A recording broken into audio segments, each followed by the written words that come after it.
এইবারের ঈদটা কেটেছে অন্যরকম ভাবে। প্রতি বছর যেহেতু চিটাগাং এ বাইরে থাকা হয়, ঈদের ২-১ দিন আগে চলে আসি ব্যাগপত্র গুছিয়ে শ্বশুরবাড়িতে। এই বছর যেহেতু চিটাগাং এ আছি তাই ঈদের দিন সকালবেলা রেডি-টেডি হয়ে চলে যাচ্ছি শ্বশুরবাড়ি ঈদ করতে। হ্যালো এভরিওয়ান, আসসালামু আলাইকুম। কেমন আছেন সবাই? সবাইকে ঈদ মোবারক। মেয়ে তো আমার অনেক খুশি হয়ে গিয়েছে কারণ এই বছর সে ১ম এত সেজেছে, লিপস্টিক পরেছে, হাতে চুড়ি পরেছে। সেগুলো কখনোই করতে চেত না আর আমার খুব বিরক্ত লাগতো। বাট এই বছর সে নিজ থেকে বলতেছে, "মাম্মা এটা করে দাও, ওটা করে দাও।" আর আমার মনে হচ্ছে আমার মেয়ে মাশাআল্লাহ বড় হয়ে গিয়েছে।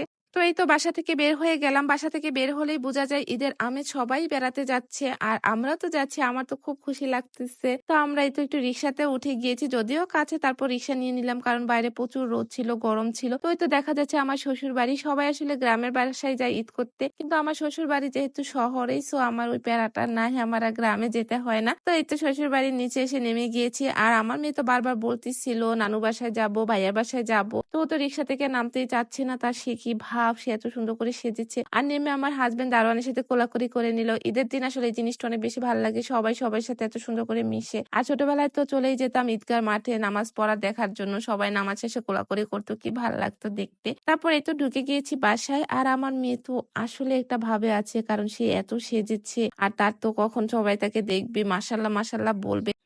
ও আসলে দাদা-দাদি ডাকেন না, তাদেরকে ভাইয়া আর আপু ডাকে। তা সবাই তো ওকে পেয়ে মানে এত ব্যস্ত হয়ে গিয়েছে। আমি চলে আসলাম রুমে। এটাই হচ্ছে শ্বশুরবাড়িতে আমার রুম, মানে আমার বেডরুম। এখানে আমি থাকি। তো এসে আমি আবার একটু ঢং করছি, যেটা সবসময় করি। এসে একটু আয়নার সামনে দাঁড়িয়ে, দাঁড়িয়ে দেখবো আমাকে কেমন দেখা যাচ্ছে। নিজের বাসায় থাকলে আসলে এগুলো করি না। কিন্তু শ্বশুরবাড়িতে আসলে বেশি করা হয়। কাজ না থাকলে যেটা হয় আরকি। তো এদিকে আমার মেয়েরও দুষ্টুমনি শুরু হয়ে গিয়েছে। সে এখানে আসলে যত আকামগুলো আছে সব করবে। তাকে কেউ কিচ্ছু বলবে না। কারণ সে সবার খুব আদরের একটা বাচ্চা। কারণ এই বাসায় আর কোনো বাচ্চা নেই আমার মেয়ে ছাড়া। কিন্তু এই বছর এই বাসায় একটা বাচ্চা আছে, সে বেড়াতে এসেছে। বেড়াতে এসেছে বলতে আমার খালা শাশুড়ির মেয়ে, মানে অনেক বছর পরে হয়েছে। আমার ননদকে বলবে আমার মেয়ের ফুপি এটা। আর মেয়ে তো ওকে পেয়ে ভীষণ খুশি, ওকে অনেক আদর করতেছিল। ওর কাছে যখন থাকে আমার মেয়ে তখন মনে হয় যে আমার মেয়েটা কত বড়, ও সেকে শাসন করবে, ওকে দুধ খাইয়ে দেবে, সব করবে।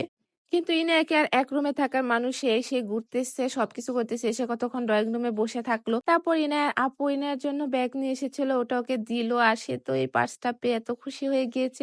এটার সাথে একটা মাথার ব্যান্ড ছিল, একটা চশমা ছিল। তো এগুলাই পড়তেছিল আর ওর আপুর সাথে খুব হাসতেছিল, গল্প করতেছিল। আর আমাদের ঈদটা এরকমই সুন্দরভাবে কেটেছে। সারাদিন আমরা এখানেই ছিলাম, খেয়েছি, ঘুমিয়েছি, গল্প করেছি। আর আমার মেয়ে তো দাদার বাড়ি আসলে অনেক বেশি খুশি থাকে। তো আজকে আমাদের ঈদটা একটু স্পেশালি ছিল কারণ আমার মেয়ে মাশাআল্লাহ সাজগোজ করেছে। আমার কাছে এটা অনেক বেশি ভালো লাগার একটা বিষয়। তো ঈদের ভিডিওটা আজকে এ পর্যন্তই। সবাই ভালো থাকবেন আর আমাদের জন্য দোয়া করবেন। আল্লাহ হাফেজ।